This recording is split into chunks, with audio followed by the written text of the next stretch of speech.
Hoje vamos falar sobre Pinóquio e a depressão.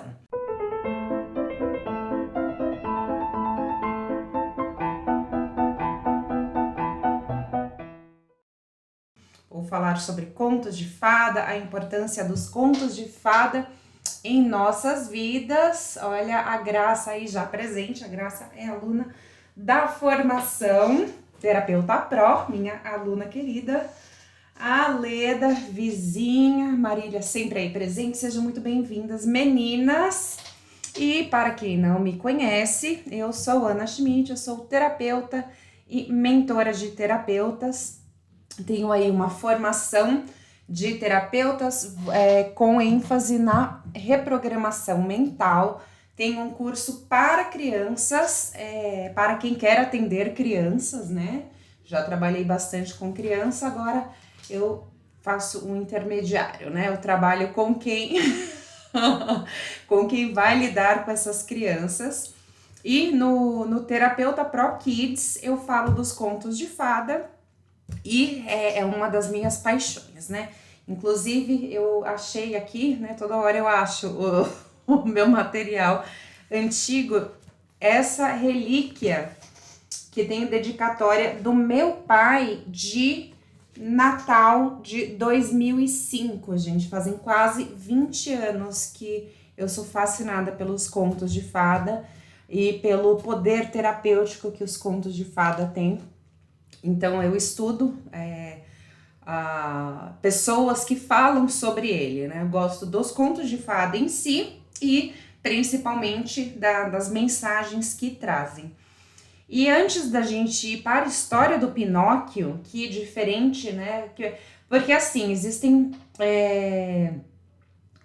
as fábulas que são também voltadas para crianças, elas têm um objetivo de ensinar, elas têm como intuito dar uma lição de moral. E aí tem lá, por exemplo, da cigarra e da formiga, que ensina que a gente não pode ser preguiçoso, não pode esperar o verão inteiro passar para começar a se cuidar no inverno.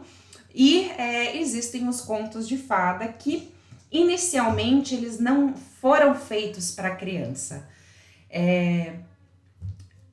Os contos de fadas são assim antiquíssimos, mais de 2000 anos. Jesus, quando era pequeno, ouvia contos de fada e seus pais contavam e ouviam contos de fada. Não exatamente como chegou a gente até agora, né? Porque quem conta um conto aumenta um ponto, então há aí diversas adaptações, porém faz parte da história do desenvolvimento da humanidade usar os contos de fada, algumas vezes para ensinar lições, algumas vezes para entreter, mas é uma coisa como que nasceu com o ser humano.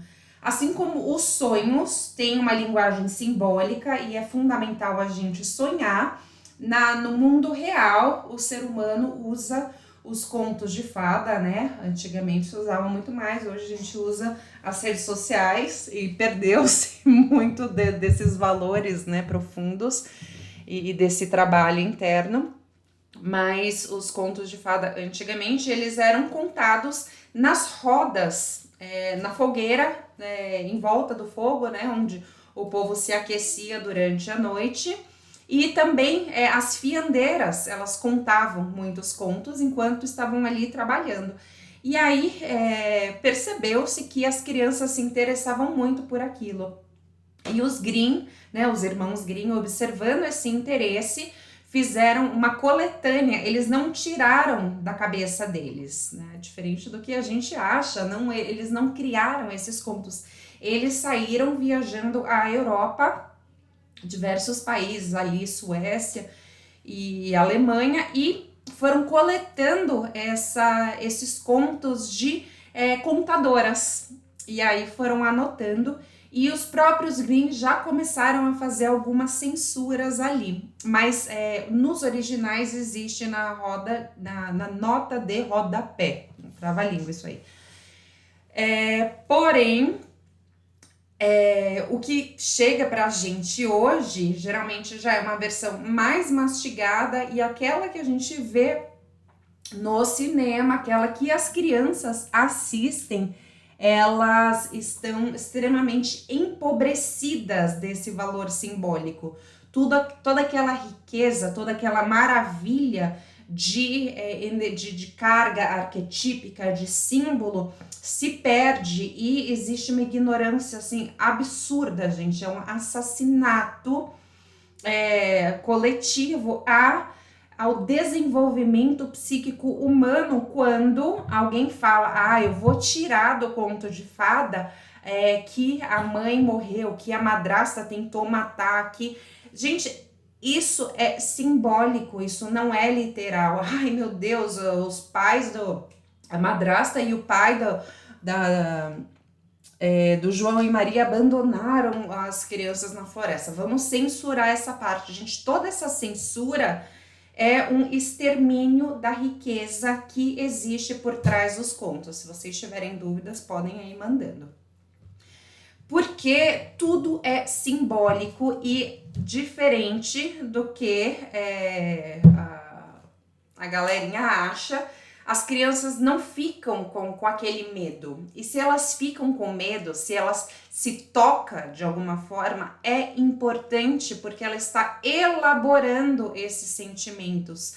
Se a criança, ela não... Só tô tentando dar um oi aqui. Se a criança, ela não trabalha com a questão da sombra, se a criança não trabalha a questão da morte, do luto, da perda, do medo, do abandono, através do símbolo dos contos de fada, a hora que acontece na vida real, porque vai acontecer, por mais que a gente queira proteger os nossos pequeninos vão sofrer frustrações, eles vão ser abandonados, às vezes pela gente, sem querer, né? Tipo, você fica aí na sala que eu vou trabalhar, ele vai ter essa sensação de abandono dos amigos, vai levar chute de boy, vai levar resposta ríspida da professora, vai ser demitido pelo patrão. Se a criança ela não aprende a desenvolver isso de forma segura através dos contos de fada, através de vivências seguras dentro de casa, ela vai ter sérias consequências. Então, o ideal, né, no mundo perfeito, a gente vai conseguir os originais dos contos de fada e não vai ter censura nenhuma. As irmãs da Branca de Neve vão mutilar os dedos do pé. A bruxa no final vai sapatear no sapato pegando fogo, né? Tudo isso talvez vocês nem tenham ouvido, né? Vai beber sangue, vai arrancar o coração, gente. Isso é simbólico, as crianças não vão ficar impressionadas. Quem fica impressionada somos nós, adultas mocorongas. As crianças não ficam. É importante elas passarem por isso. E isso não vai transformá-las em serial killers que vai entrar no cinema atirando. Muito pelo contrário. Se ela souber trabalhar e elaborar isso internamente, ela vai conseguir ser um ser humano muito mais pleno. Faz sentido para vocês? Vocês estão acompanhando isso? Uai, legal! Maravilha! Agora, né, já dei uma introdução aqui dos contos de fada. Essa daqui, para quem gosta de se aprofundar no tema, é Marie-Louise von Franz. Ela é uma brother do Jung e ela escreveu muitas coisas de forma até mais acessível para nós, né, seres humanos, sobre os arquétipos. Então aqui ela fala muito sobre o que é o arquétipo, o que é o símbolo e sobre os contos de fada, né? O Jung ele não se aprofundou tanto nos contos de fada. Tem uma ou duas literaturas dele a respeito do tema e a Von Franz, ela sim mergulhou no tema, né, com total apoio dele. E para quem quiser conhecer mais, num olhar da psicologia analítica, que fala dessas coisas legais de sombra, arquétipo, ânimos, vocês podem consultar nesse livro. E vocês podem também fazer o meu curso, Terapeuta Pro Kids. Lá tem um módulo onde eu me delicio falando sobre esse tema e sobre alguns contos em especial. Agora eu vou compartilhar com vocês algumas imagens. A gente vai falar sobre o Pinóquio. Essa daqui, vocês estão vendo bonitinho aí a tela? Essa daí eu acho que é a última versão do Pinóquio. Se eu não me engano, a minha filha Luna, ela assistiu e falou que não tem, ele não é, o Gepeto, ele não é engolido pela baleia, tipo, não tem um monte de coisa importante, fundamental do simbolismo do que traz, né, o conto original. Então eu indico que vocês assistam e coloquem os pequenos para assistir a versão da Disney, né? Se vocês, o livro ele é bem grosso, bem puxado. Então o livro da Disney o filme da Disney, ele tem 1h30. O João agora, olha a Graça aí, que legal. A Graça, ela é aluna do Terapeuta Pro Kids também. Vai ficar gravado? Vai ficar gravado e eu vou enviar para o YouTube também. Tô gravando aqui para depois editar e mandar para lá. O João, ele agora pirou no Pinóquio e tá assistindo aí com muita frequência e então por isso que eu, né, tô dominando tanto o tema. A Marília, até porque os lados ditos negativos dos desenhos ajudam as crianças a lidarem com emoções futuras. Exatamente, Marília. E também a não praticarem maldades, porque tem consequências. Sim, são formas da gente trabalhar. Assisti na infância, anos 50, e tinha todo o lado punk. Pois é... Pois é, a versão ela ainda tá no YouTube de 1948, se eu não me engano, maravilhosa, acho que ela foi reeditada, tá assim super nítido, a narração tá muito boa, sabe, as vozes, gente, tá uma riqueza. Então, assistam aquela versão lá de 1h30 que, né, e botem as criancinhas para assistir, porque traz aí muitas mensagens. Então, tudo começa com o Gepeto. Ele é o quê? Um senhor solitário, ele vive sozinho na casa, ele tem... Aliás, vamos ver quem sabe aqui. Como é que chama o gatinho do Gepeto? Eu tenho um gatinho parecido que se chama Pingolino, e aí a gente sempre brinca que ele tá lá no desenho, né? O João adora.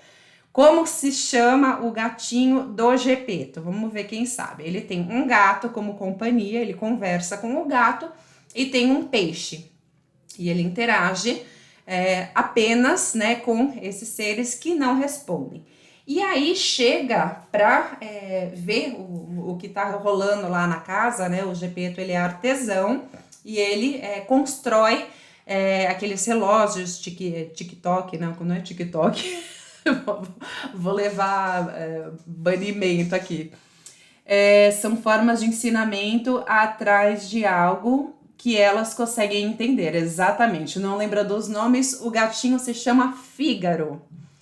Então, o Gepeto tem como companhia o Fígaro, o gato, e o peixe, que se eu não me engano é princesa, ou rainha, alguma coisa assim. Ele fala, acho que uma vez só. E aí vem um grilo ver o que o Gepeto tá fazendo lá na casa, né? Que é uma casa e é o ateliê dele embaixo. Ele é artesão, ele constrói aqueles relógios lá que saem e bonequinhos, e tem também o boneco feito de pinho, que é o Pinóquio. Ele construiu o Pinóquio e a hora que ele vai dormir, ele pede pro Fígaro abrir a janela, o gatinho abre a janela e aí ele olha para uma estrela. A estrela, ela simboliza o quê? A esperança, né?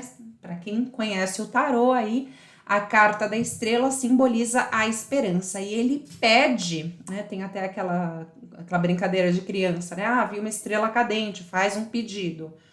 Então ele avista lá a estrela, faz um pedido e o seu pedido é que aquele boneco que ele construiu tivesse vida, né? Começasse a se tornasse, né, um ser com vida. E o seu pedido é realizado. A fada vem e toca na cabeça dele e fala, né, a hora que ele acorda, ele fica todo felizinho, né? Pergunta se ele já era um menino de verdade. E a fada diz que não, que para se tornar um menino de verdade, ele precisaria ser íntegro, né? Diversas qualidades que formam o caráter de uma pessoa. E aí o Gepeto acorda, vê o menino lá, fica todo feliz e fala para o menino ir para a escola. Então aí a gente tem já dois aspectos. De um senhor já no fim de sua vida lá, mostra às vezes ele com uma dificuldade de locomoção, porém a hora que ele interage com o menino, ele tá muito mais vivo, né, com muito mais energia.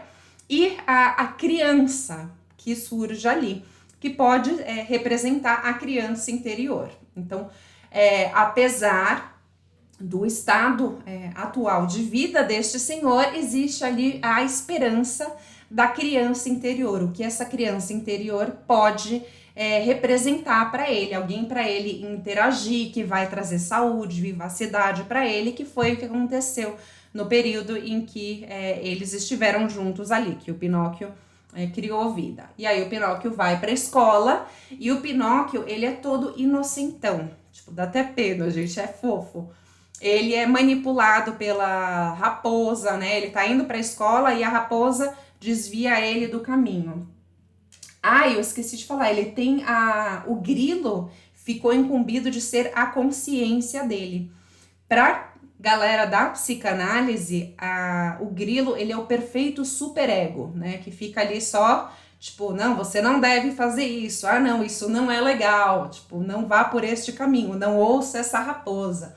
Porém, o Pinóquio, todo inocentão, em vez de ir para a escola, ele acaba indo para um circo para virar artista. E engraçado, o grilo uma hora até fala, né? Mas para que um artista precisa de consciência afinal? E aí eu já decorei todas as falas. E aí ele vai e deixa o Pinóquio lá sozinho. Mas aí o Pinóquio começa a se encrencar, porque ele dança lá bonitinho, faz muito dinheiro no circo. E a hora... E acaba não conseguindo voltar para casa. A hora que o Gepeto se dá conta de que ele não vai mais encontrar com aquela criança interior, né, com o seu filho, que na verdade não é um filho, mas sim uma parte dele, né? Filhos são nossa parte, mas enfim, não é o filho, a gente cria para o mundo. No caso do Pinóquio, ele foi um fruto, né, um filho criado para ele. Deixa eu já mudar a imagem aqui, que a gente já mudou de tema. Aí aqui a gente tem a parte da mentira, né? A hora que a fada encontra o Pinóquio. Mas voltando um pouquinho ali, o Gepeto, a hora que ele percebe que o Pinóquio, sua criança interior, estava desaparecida, que ele não tinha mais o menino ali, ele sai desesperado à procura e abandona tudo que ele tinha. Então, simbolicamente, isso daí eu não vi em lugar nenhum, foi uma interpretação minha ao ver e rever ali 300 vezes o desenho. É uma narrativa perfeita da depressão, a hora que a gente se desconecta daquela criança que nos dava, né, criança interior, daquela energia, daquela força interna, que nos faz vivo, que nos faz saudáveis e dispostos e querendo viver, querendo curtir, ele entra num processo de depressão. E aí ele é engolido pela baleia. E simbolicamente, né, aí em diversos Moby Dick, em diversas outras histórias, a gente tem o simbolismo do ser engolido pela baleia, né? Na mitologia também tem, que é um momento, o engolido pela baleia, a água. Se você sonhar com água, com piscina, com oceano, com cachoeira, o símbolo da água é o símbolo das emoções. Estar submerso na água significa estar abaixo, né? As emoções estão dominando a gente. Quando a gente se afoga nas emoções, significa que a gente não tem mais controle nenhum, a gente não consegue respirar, não consegue sair dali. E o Gepeto, ele tá onde? Debaixo da água, dentro da baleia. E aí, o Pinóquio, enquanto isso, vai lá e aparece a fada de novo e fala, te meteste em encrenca, Pinóquio, né? Você não foi o menino fofinho que você deveria ser. E aí ele fala, não, mas é que eu tava indo pra escola, mas aí me trouxeram pra cá, e aí o nariz cresce. Ah, não, mas é que eu fui... tipo, ele foi dizendo que fizeram aquilo com ele, sendo que, na verdade, ele que fez. E aí o nariz cresce e mostra que ele estava mentindo. Então, ele estava deixando de ser um boneco e voltando para o estado natural, né? Ele estava voltando a ser apenas um pó da natureza ali. Ele voltaria a ser uma árvore e deixaria de ter a essência humana que ele estava começando a conquistar. Então, aparece esse simbolismo aí. Vamos mudar aqui o slide. E aqui a gente tem a baleia. A baleia se chama Monstro. E o Gepeto está lá dentro, engolido, junto com o Fígaro e com o outro peixinho.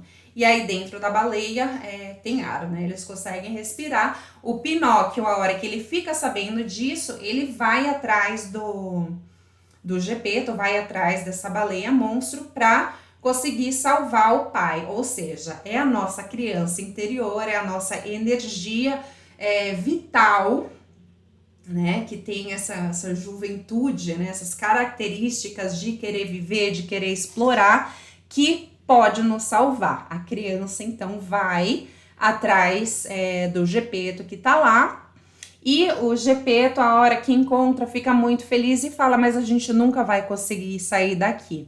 E aí o Pinóquio insiste, não, a gente vai conseguir. E aí o Pinóquio, ele repara no fogo, e fala, não, se a gente conseguir fazer muita fumaça, a baleia vai espirrar. E o Gepeto fica insistindo. Então, a criança, né, aquela energia lá, tipo, não, vai dar certo, vai dar bom, vamos lá. Né? Apesar de inocente, apesar de mentir, ele tem uma vontade de viver muito grande, que foi o que salvou o Gepeto. Aí o Gepeto foi lá, apesar de ter sido muito resistente, falou, ok, Pinóquio, vamos tentar isso. E aí, o Pinóquio foi lá e começou a botar fogo lá dentro da baleia, né? Colocar mais lenha, aí faz um fogaréu e aí eles são expelidos para fora da baleia, né? A baleia espirra e aí eles conseguem retornar para casa. E ali a hora que eles voltam para casa, o Pinóquio morreu afogado nessa saída, né? Tipo, ele entrou desafogado. Essa é outra coisa importante dos contos de fada, não levar ao pé da letra. Não existe... E as crianças aceitam isso naturalmente, né? Os um pouquinho mais velhas começam a questionar, ué, mas por que ele não fez isso? Nossa, mas ele é burro, por que ele jogou a migalha de pão sendo que o passarinho come? Né? Não existe nada que deva ser interpretado literalmente, mas sim simbolicamente. Aí, a hora que a criança consegue salvar, foi tanta força para conseguir salvar o Gepeto lá de ser engolido pela baleia, ou seja, da depressão, que ele morre. E vem a fada de novo, a Esperança, e fala, você foi trilegal, você foi digno, você foi honroso, você foi corajoso, né? Fala ali diversas qualidades e bota o Pinóquio para ter vida, e não apenas ter vida, mas ser um menino de verdade. E aí o Pinóquio vira um menino de verdade e vive para sempre junto com o Gepeto. Então a gente tem aí nessa narrativa todo um processo que mostra as etapas, né, a evolução da depressão e junto com isso a evolução do processo de individuação. O processo de individuação, segundo o Jung, né, psicologia analítica, é um processo que a gente vai passar por toda a vida. Não existe um momento que, nossa, cara, acabei de individuar, sabe? Resolvi aquele problema, tô individuada. Não. A gente vai morrer buscando esse processo de autorreconhecimento, autoaceitação, compreensão de todos os nossos aspectos. Não existe nenhum tipo de terapia que vá levar você a um ponto final. Se você resolveu tudo, se você já chegou na sua essência, já se descobriu, pronto, você não precisa nem mais estar aqui, né? Sua missão aqui já acabou. Então, a narrativa do Pinóquio, ela conta isso, um processo no qual os seres humanos passam, então não necessariamente porque o Gepeto era um senhor que isso acontece apenas com homens, não.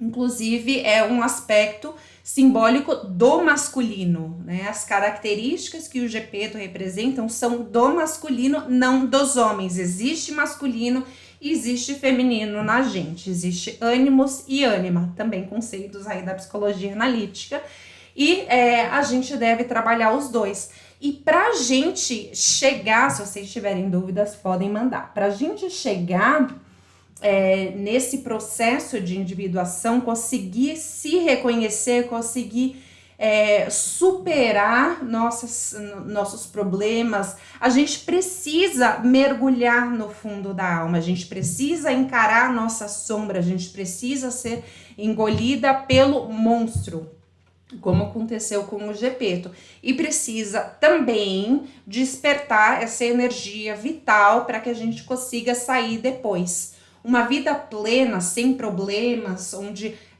tudo acontece de forma superficial, sem os sobes e desces, ela não tem evolução, ela não tem aprendizagem, ela não tem escalada.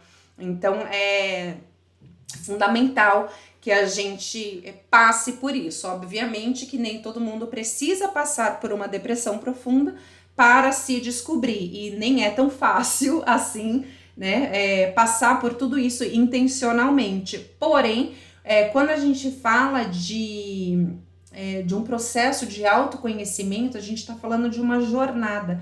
E os contos de fada refletem muito bem isso, né? Sempre tem lá o herói ou a heroína que tá lá de boa em casa e aparece um desafio.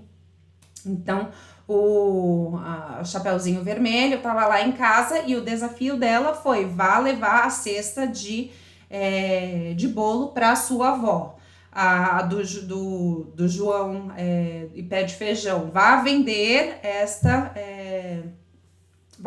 vaca. Tipo, aparece um problema e aí ele sai em direção a alguma coisa, né? A família tava com fome, vai vender essa vaca pra gente conseguir dinheiro pra comida. E a hora que sai de casa, começam a aparecer os desafios. Se a gente não passa, se os nossos pacientes não passam por esses processos de movimentação, de sair daquele conforto, sair da estagnação, da paralisação onde a gente tá, começa a enfrentar os desafios, né? Passar por todos os percalços da vida e consegue superar, a gente não tem evolução e a gente não tem individuação, desenvolvimento e autoconhecimento. A gente fica sempre numa energia estagnada e tudo que está parado mofa, estraga e apodrece. É necessário o movimento, isso é um processo natural. Quero saber se ficou alguma dúvida. Quem quiser aí um curso completo, onde eu falo aí bem legal dos contos de fada, inclusive como usar os contos de fada na clínica para criança e também para adultos, eu tenho o terapeuta Pro Kids, que está por apenas R$12,49. Compre, minha gente. Se não, fica aqui assistindo comigo que tá legal também. Quero saber se vocês têm dúvidas, alguma questão, pessoal do YouTube. Vou me despedindo por aqui. Se inscreva no canal, compartilhe aí, envie para todos os amigos e amigas. E a terapeuta aqui habita em mim, saúde a terapeuta que habita em você. Até a próxima. Beijo, tchau.